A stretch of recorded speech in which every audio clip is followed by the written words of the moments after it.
Hello everyone, as I told you in the previous lecture that we will discuss a concept where dielectric slab is inserted between two plates of the capacitor, but the condition is that the thickness of the slab will be less than the separation of the two plates. So here we are going to discuss capacitance of a parallel plate capacitor with dielectric slab, but T is less than small d, where T stands for thickness of the slab and small d stands for separation between two plates. So पहले हम लोग diagram को explain करेंगे. Diagram के बाद यहाँ पे जो कंसेप्ट यूज करने वाले हम लोग, जहाँ पे डाइलेक्ट्रिक स्लैब T थिकनेस का हम लोग इंसर्ट करेंगे जिसकी थिकनेस सेपरेशन से कम होगी, तब उस कंडीशन में इक्विवेलेंट कैपेसिटेंस कैसे फाइंड आउट करेंगे. तो ये एक कंसेप्ट है जो आपको बहुत सारे न्यूमेरिकल्स में यूजफुल रहेगा. So first of all, parallel plate capacitor, suppose ये प्लेट नंबर 1 और ये प्लेट नंबर 2, दोनों प्लेट के बीच में हमने टी थिकनेस का एक स्लैब इंसर्ट किया. Total separation between the two plates small D. अब ये कंडीशन हम लोग देखेंगे. अगर हमने मान लिया कि प्लेट नंबर 1 पे पॉजिटिव चार्ज है यहाँ पे और प्लेट नंबर 2 पे नेगेटिव चार्ज, मतलब पैरेलल प्लेट कैपेसिटर के लिए दो प्लेट जिसके अपोजिट चार्जेस है plus Q and minus Q. अब इसी प्लेट के बीच में जब हम लोग डाई इलेक्ट्रिक स्लैब इंसर्ट करेंगे तब इलेक्ट्रिक फील्ड में कितना चेंजेस आ सकता है.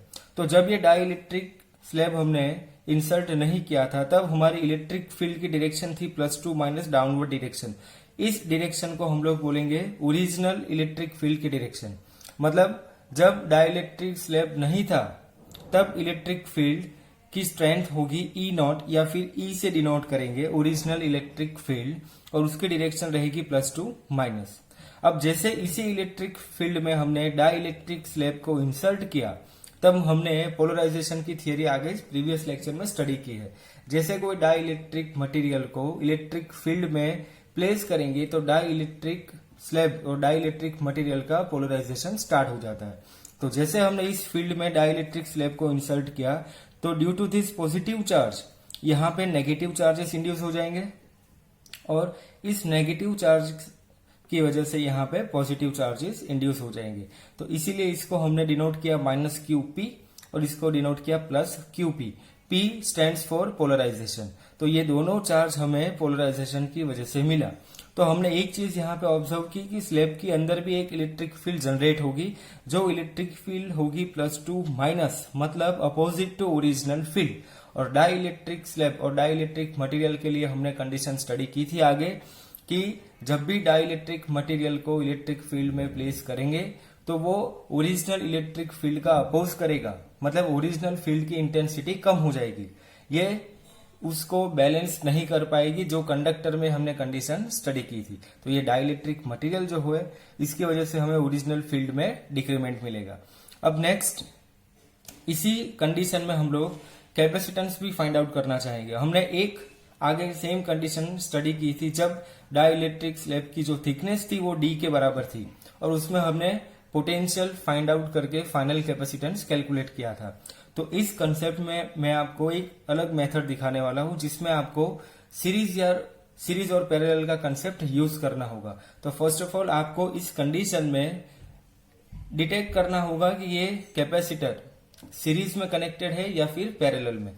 तो सबसे पहली चीज, अब जब ये डाई इलेक्ट्रिक स्लैब नहीं था तब हमारे पास एक ओरिजिनल कैपेसिटर था जिसके दोनों प्लेट के बीच में एयर मीडियम था. तब उसके लिए कैपेसिटेंस कितना होगा, तो ε0A/d.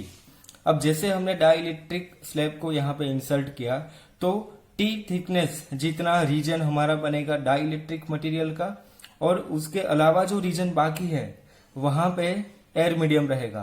तो सबसे पहला क्वेश्चन, अगर T थिकनेस का स्लैब होगा, मतलब T थिकनेस वाला जो रीजन होगा उसमें डाई इलेक्ट्रिक मीडियम होगा, तो उसके अलावा एयर मीडियम कितने रीजन में होगा. तो टोटल डिस्टेंस कितना है, ये D, उसमें से T थिकनेस का स्लैब है तो बाकी का जो डिस्टेंस बचेगा D-T, उस रीजन में एयर मीडियम रहेगा. तो हमारे पास अब दो अलग अलग मीडियम के लिए कैपेसिटेंस होंगे, एक तो एयर मीडियम के लिए और दूसरा होगा डाई इलेक्ट्रिक मीडियम के लिए. अब बात आपको ये याद रखनी है, अगर हमने डिस्टेंस को डिवाइड किया है मतलब ये टोटल डिस्टेंस d था, उसको हमने डिवाइड कर दिया t और d माइनस टी में। जब भी हम इसी कंडीशन में पैरेलल प्लेट कैपेसिटर में डिस्टेंस को डिवाइड करते हैं तो आपको समझना है कि ये सीरीज कॉम्बिनेशन है। अगर हमने एरिया को डिवाइड किया होगा तो उस कंडीशन में हम लोग बोलेंगे कि ये पैरेलल कनेक्शन में है। ऐसे न्यूमेरिकल्स मैंने आगे भी आपके लिए ऐड किए हैं, तो हम लोग वो भी डिस्कस करेंगे। वहां पे आपको और क्लियरली आइडिया आएगा कि कौन सा कॉम्बिनेशन सीरीज में कहा जाता है और कौन सा कॉम्बिनेशन पैरेलल में। सो इस न्यूमेरिकल में और इस कंसेप्ट में हमें ये पता चला कि अगर हमारे पास डिस्टेंस डिवाइडेड है यहाँ पे, तो ये कॉम्बिनेशन हमारा सीरीज में रहेगा। और सीरीज कॉम्बिनेशन के लिए इक्विवेलेंट कैपेसिटेंस का फॉर्मूला हमें पता है, 1/C is equal to 1/C1 plus 1/C2। तो सबसे पहले हमें इंडिविजुअल C1 एंड C2 की वैल्यू कैलकुलेट करनी पड़ेगी। तो C1 जब हम कैलकुलेट करेंगे मतलब वो एयर मीडियम के लिए, और C2 मतलब हम लोग कैलकुलेट करेंगे डाइलेक्ट्रिक मीडियम के लिए। अब दोनों कैपेसिटेंस मिलने के बाद हम लोग उसका सीरीज कॉम्बिनेशन का फॉर्मूला यूज करेंगे। सो डायग्राम में जितने भी नोटेशन है मैंने यहाँ पे आपके लिए सारे नोटेशन लिखे हैं। आपको कंफ्यूजन नहीं होना चाहिए ये d माइनस टी क्या है या फिर कैपिटल K क्या होगा। तो सबसे पहले डायग्राम का डिस्क्रिप्शन देखते हैं हम लोग। As shown in figure, dielectric slab of thickness small t is inserted between two plates of capacitor. Capital A is equal to area of each plate. Small d is equal to distance between two plates. Small t is equal to thickness of slab.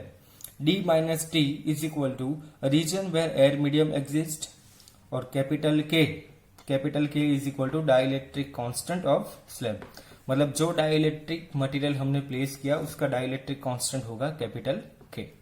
तो इतनी चीजें हमें diagram के लिए याद रखनी है। अब नेक्स्ट पहले हम लोग C1 फाइंड आउट करेंगे जहां पे एयर मीडियम है हमारे पास। तो जो हमारा बेसिक फॉर्मूला है C is equal to epsilon 0A by D, यही फॉर्मूला से हम लोग एयर मीडियम के लिए कैपेसिटेंस फाइंड आउट करेंगे।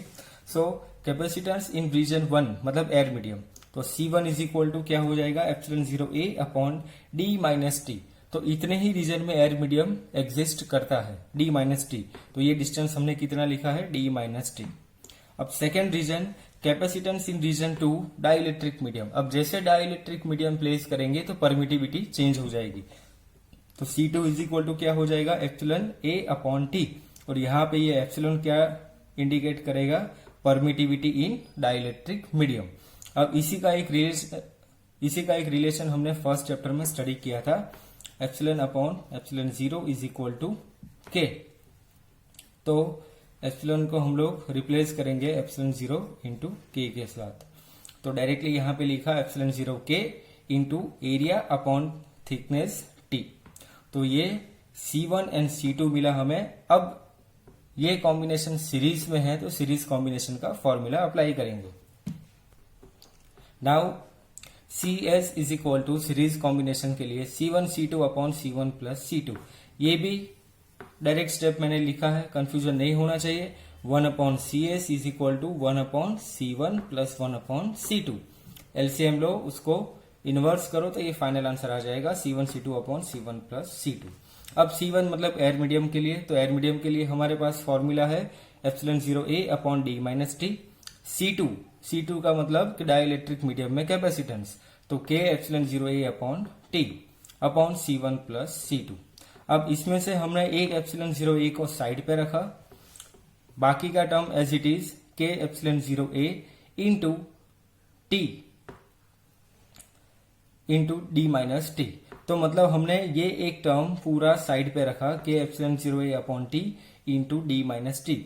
एक एप्सिलॉन 0A को हमने साइड पे रखा ब्रैकेट के बाहर अपॉन, अब यहाँ पे हमने क्या किया एलसीएम ले लिया। इससे पहले हमने एप्सिलॉन 0A को कॉमन ले लिया। अगर एप्सिलॉन 0A कॉमन निकाला तो यहाँ पे बचेगा 1 upon D minus T plus K by T.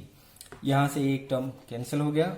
अब जो टर्म बाकी बचा K epsilon 0A upon T into D minus T, और अब हमने यहाँ पे डिनोमिनेटर में एलसीएम लिया तो T plus K into D minus T upon T into D minus t. तो यहाँ से ये भी एक टर्म कैंसिल हो जाएगा। तो फाइनल टर्म बचेगा K epsilon 0A upon T plus K into D minus T. अब इस K को हमने डिनोमिनेटर के डिनोमिनेटर में लिखा और डिवीजन बाय पार्ट्स किया, तो epsilon 0A upon k into D minus T upon k करेंगे तो k से k कट हो जाएगा, तो टर्म बचेगा d minus T plus t by के। ये एक टर्म आपको डायरेक्टली समझना है, मैथमेटिक्स सिंपल यूज किया है हमने।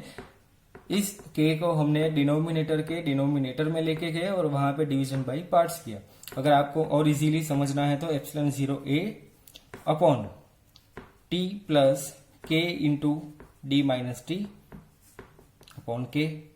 अब इसको k को डिवाइड कर लिया, epsilon 0a upon t by के प्लस k से k कट कर लिया तो d माइनस टी।